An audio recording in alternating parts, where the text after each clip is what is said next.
So welcome to this third season of Season the Scholar. And after long follow-up, that finally we have with us Professor Indumathi Nambi, who is a rising name, rising woman scientist who has already produced several faculties in the IIT system. And she has been a voice in contamination field, and we will know more about her from her. So welcome, Professor Nambi. Thank you very much for agreeing to come here. Thank you, Professor Manish, for inviting me.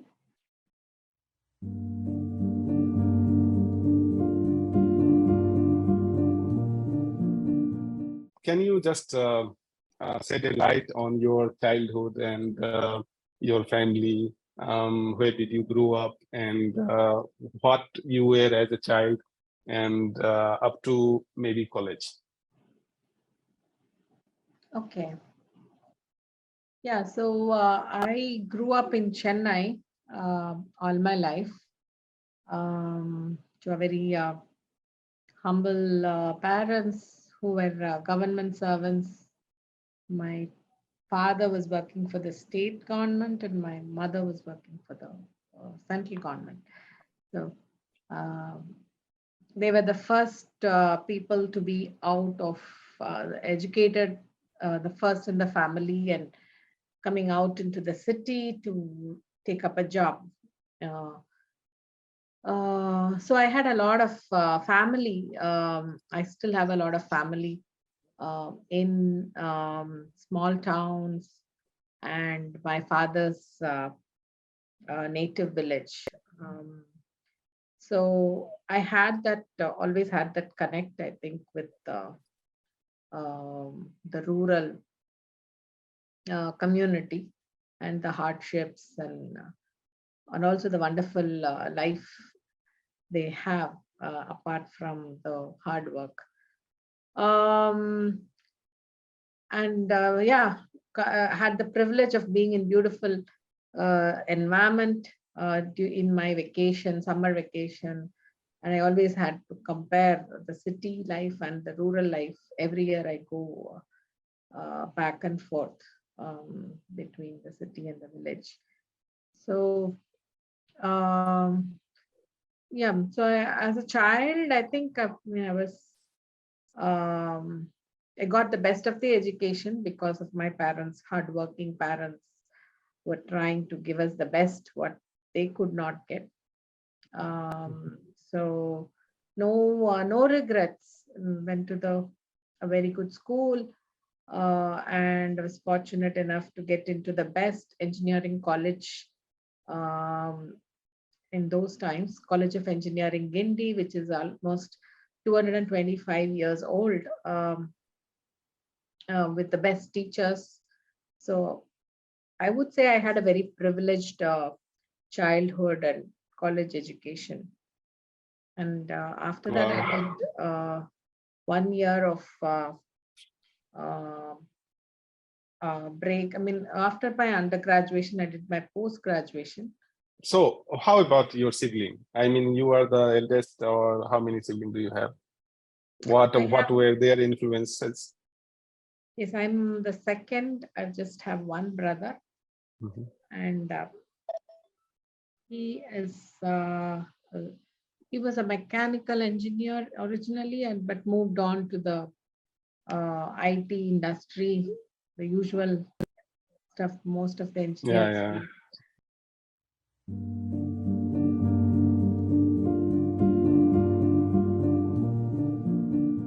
What influenced you to go for higher studies? Why don't you stop at BTech and go for become an engineer?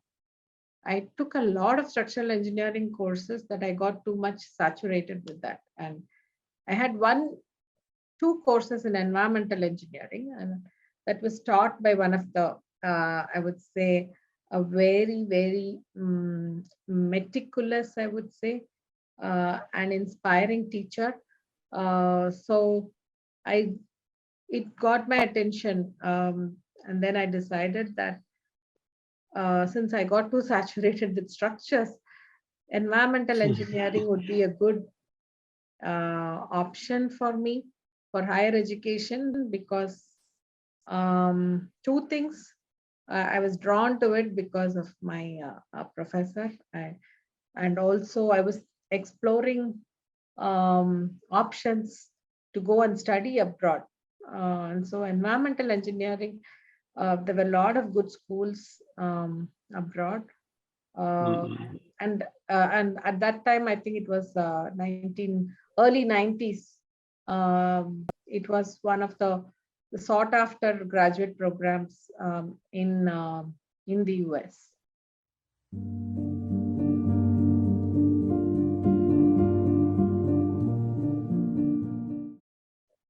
So now let's go to the higher studies. You already told that why you chose, and your both degree, BE and ME, was from Anna University. So then, whether it was enough of Anna University that took you to the US, or it was your pre-plan that after master you will certainly go to the abroad? Yeah, I wanted to do environmental engineering. I finished my environmental engineering, and at that point of time, my brother was already in the US finished his master's, and he started job. So although I wanted to do PhD, the aim was to reach the highest in the education level.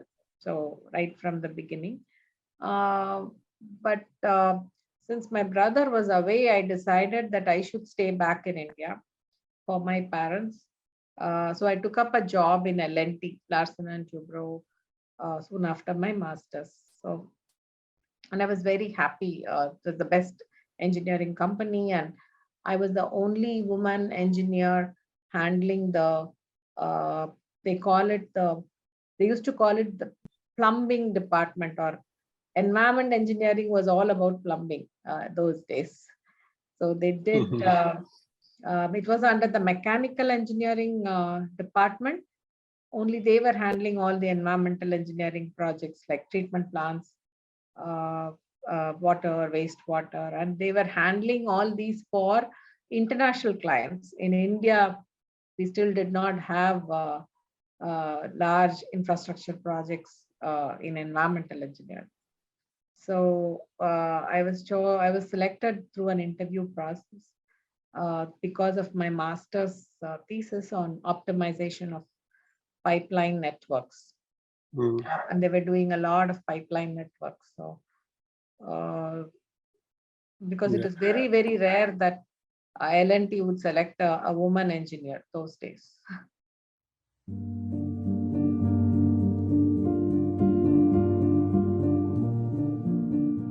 One thing about is transition, PhD, and from PhD to becoming a faculty. How was that transition for you? Yes, of course. I think when you are in a PhD and when you're doing all your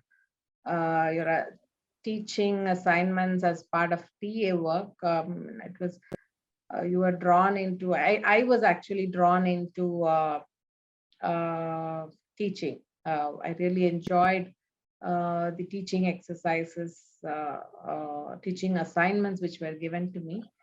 And so when I was almost nearing my completion of my PhD, I was debating between teaching and a job in the industry, and decided for teaching, but I wanted to do it after getting industrial exposure. Then I started applying for a lot of jobs in the US, environment consulting companies, and all my L&T experience also made me a little more inclined towards industry job, at least for a few years, because I didn't want to go like a pure academician to teaching. To do justice to my teaching, I thought some industry exposure is good.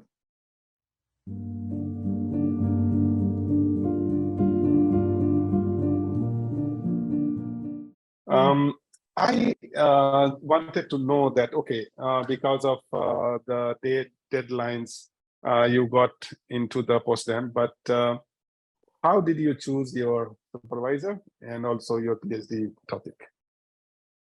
that, okay, Okay. this is the That one was I am going to work on? that is very that's a very straightforward thing, because she had a research assistantship in groundwater contamination. And in my SOP, again, I was influenced by one of my teachers who taught me geotechnical engineering. He was also very passionate about groundwater. And so when I told him that I'm going to apply for PhD, he said, India's groundwater needs a lot of expertise. We are lacking in that expertise. So if at all you do PhD, do something in groundwater. So that went into my SOP, and that got me my assistantship, research assistantship. So I got And a that call. got you the supervisor. Pardon? Yeah, my supervisor had a project that was her first. I'm her first PhD student. So she did work in Apple contamination of groundwater, and so there was a fit with my SOP, and she called me from the US to tell me that to check with me whether I'm interested in working in this research topic, and she has research funding to support me. And I think that was the turning point. And my parents couldn't say no, since I was getting a full assistantship and I'm going to be an RA.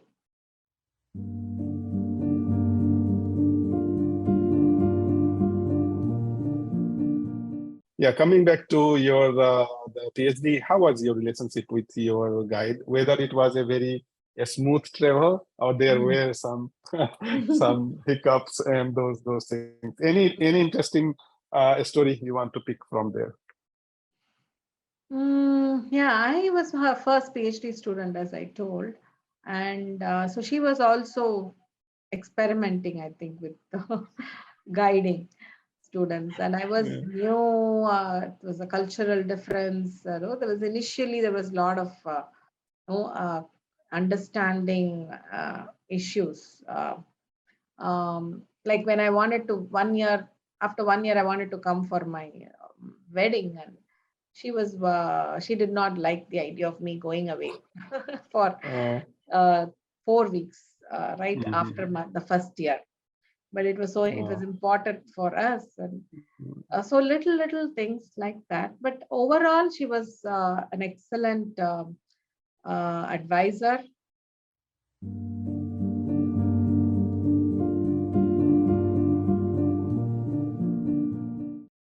Well, you become a postdoc. What was your research topic? In my postdoc, we were looking at bioremediation and what factors control bioremediation in an aquifer system, particularly under limited nutrient conditions, like when there is an oil spill or a solvent spill. Already the solvent would be toxic to the microbes. So there is a zone a little bit away from your spill zone that will be an optimal zone of microbial growth, where it is neither too toxic or it still needs the carbon source to grow and multiply, right? So in a porous network, we need to identify where these optimal zones are and how the biofilms move with respect to the food source. That was interesting. It was done in a very small 1 centimeter by 1 centimeter silicon micro model. It was built it was actually etched in wafers. The entire porous network was etched in wafers in a 1 centimeter by 1 centimeter grid, and we created flow. It's a flow cell. So you could do all your experiments. You could inject the contaminant perchloroethylene, which is chlorinated solvent, a deadly contaminant, and it's very commonly used in our laundry.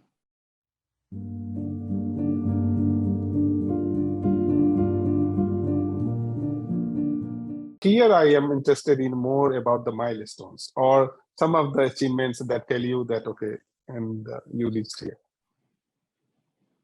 Yeah, so I was an academic researcher until that point, and after I came back to teach in IIT Madras, a lot of academic, it was all done in the labs.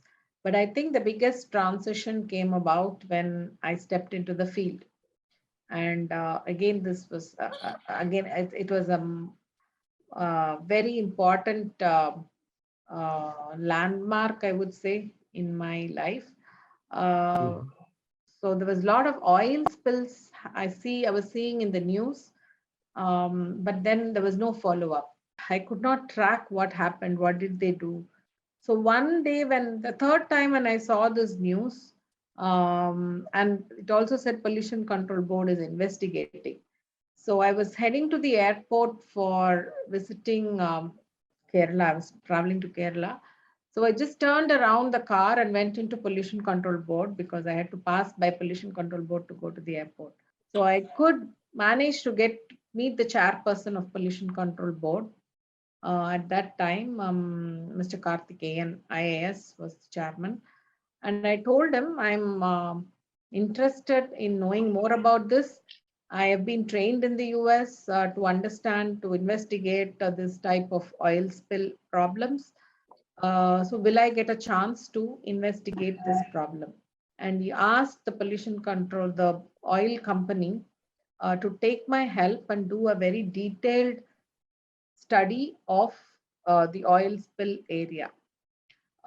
So it was very interesting, though. I was very excited.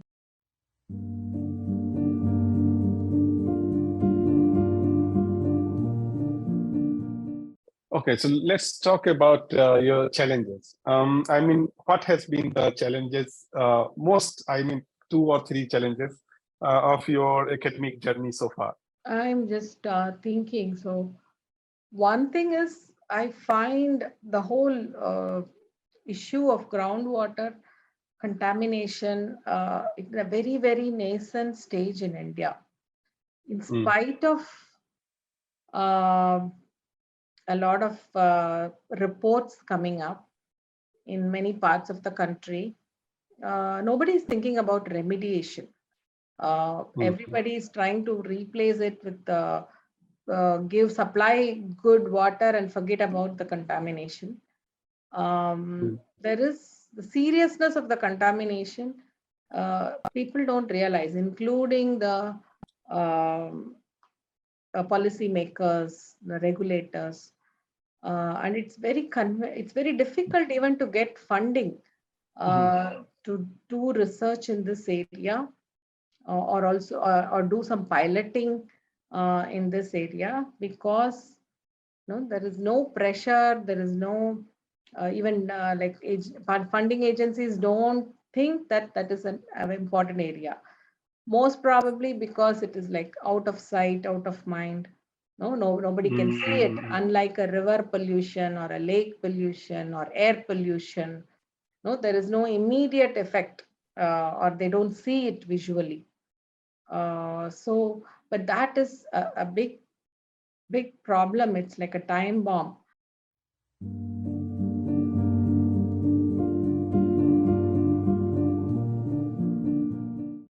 do you remember your first class, first lecture at IIT? Oh, yeah. And how Yes. has been your teaching experience so far? Wonderful. Wonderful. That's something which lightens my day.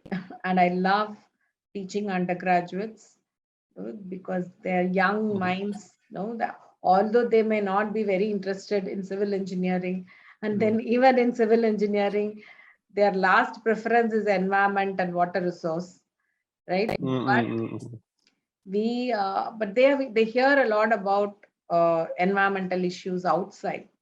So I see that it is important as a faculty to build, or keep that interest going, continue, and so that we can have at least 10% of the class get interested in pursuing environmental engineering as a career choice in future. So it's really interesting, satisfying experience, I would say, at the end of every class to see the bright faces. You know when you look at your class that you have done a good job that day or not. No? The proof of the pudding is just you can see it in their eyes and the interactions they have.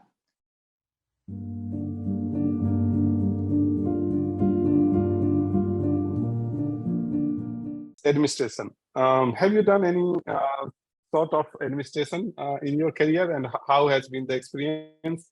And what will be your suggestions to become a good administrator? I think it's a question of balance. And I think when you are in an academic environment, you have to do a bit of everything. You may not be trained, but it's a job. You are on the job training. Even teaching is like that, right? You're not trained to be a teacher. You just learn on the job. The quicker you get into it and you enjoy doing it, it comes naturally. So administration is also something like that. I have been a warden of the girls' hostels in IIT Madras. I've been the head of the lab, environmental engineering, for 3 years. So managing people is quite a difficult task for many researchers. Many researchers would love to just sit in a corner, focus on their research, read, do stuff, but it doesn't come naturally to many people.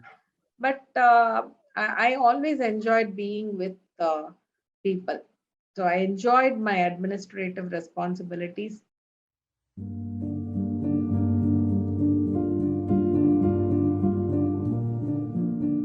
What is your advice for a PhD beginner, whether some engineer thinking whether they should go for PhD or not?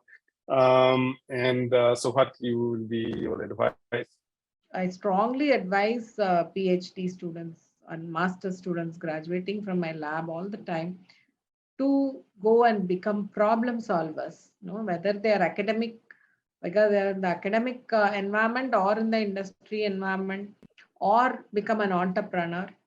Try to take up problems relevant to India, try to develop innovative solutions to solve these problems through your research or through your startups. Because as I told you earlier, we don't have trained manpower, and most of the talent, the cream of the population of the graduates, either they go to IT or finance or all the other fancy robotics, aeronautics, AI, and all that. So in environmental engineering, there is a dearth of brains, good quality brains who can do some applied work. So please don't go into some other field. Try to stay and solve the problems in our field. That is my advice.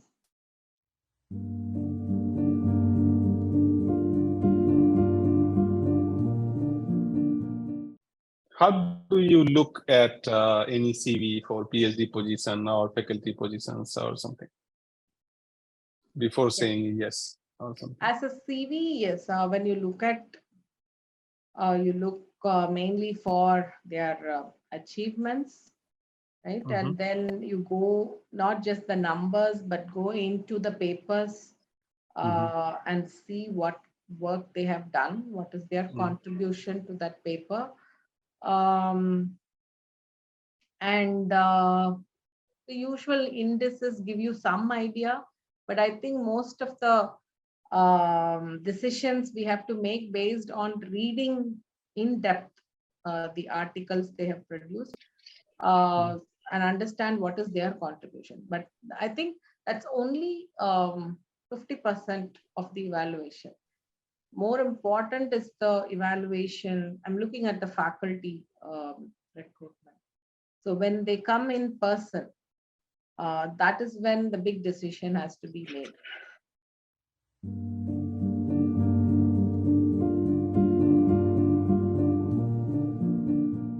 So if I will ask you the three thrust area for in groundwater field, where you like researcher to come up, what will be those? Of course, I think NAPL in India is completely unknown to many of the groundwater people. I think that should be given its due importance. with so much of petroleum. I myself have investigated several sites, but none of them have been remediated so far.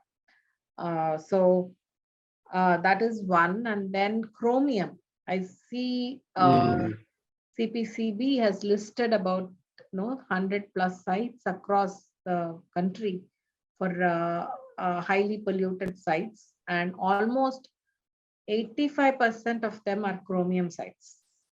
So, and then comes this emerging area of PFAS, which is found everywhere. Initially, when my students started sampling, I thought, oh, it may not be a problem. This is a problem of the West.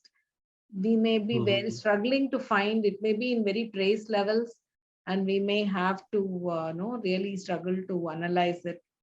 But then we started finding it in very high concentrations everywhere, wherever we were sampling.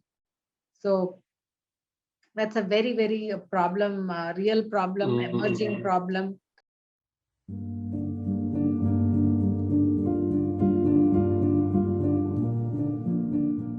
Now we are going to the last phase, where we are going to be, you have to be just rapid and tell about your likings and like that.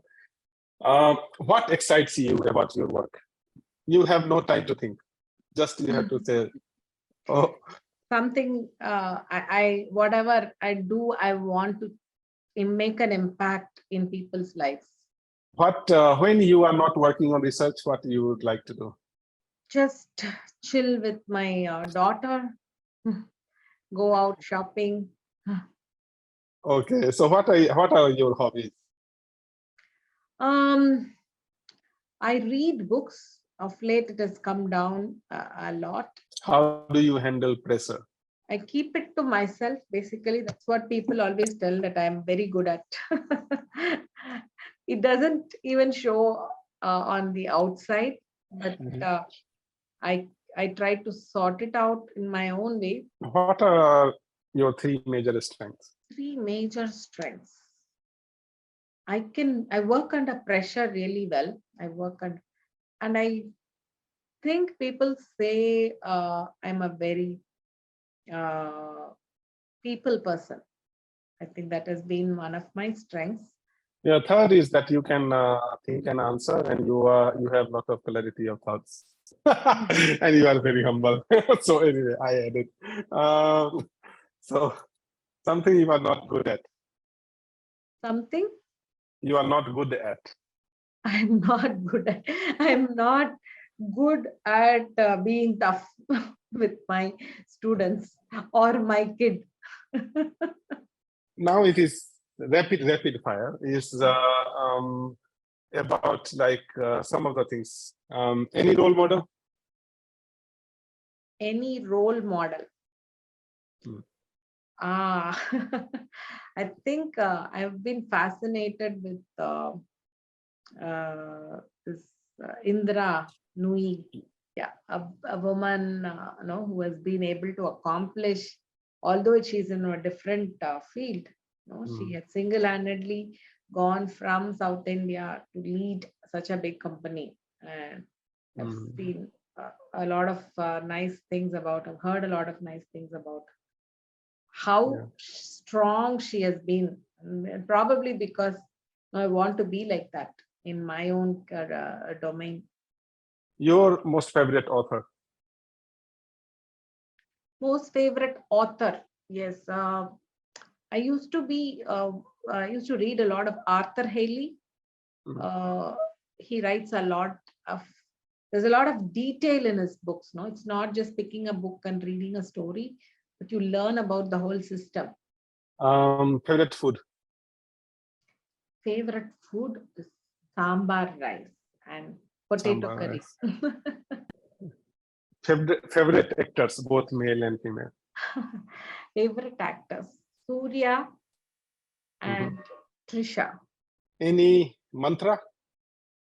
I mean, philosophy. I think helping people is your mantra of life, or making a difference for making a difference. Yeah, making a difference for the environment, I would say.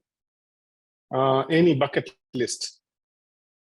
Yes, a lot of Anything, yeah, I mean, in both personal life and also in administration, because now you have started this AES and those things. So tell me some of the what we huge should await.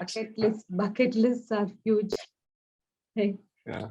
So I want to, yeah, AESP is one. I want Sustainable Campus Collective is one I started in IIT Madras, which we want to make, the students, faculty, everybody get involved, making a truly sustainable campus. Looking at sustainable startups, which I'm already doing with Carbon Zero, but it has to catch up nationwide. We are able to reach only a few states and a few colleges outside Tamil Nadu. But it has to be nationwide, because I feel indigenous technologies and indigenous companies can only save India's environment. Nobody else is going to come, and they're only going to come here for making money. And we need low cost technologies for the environment.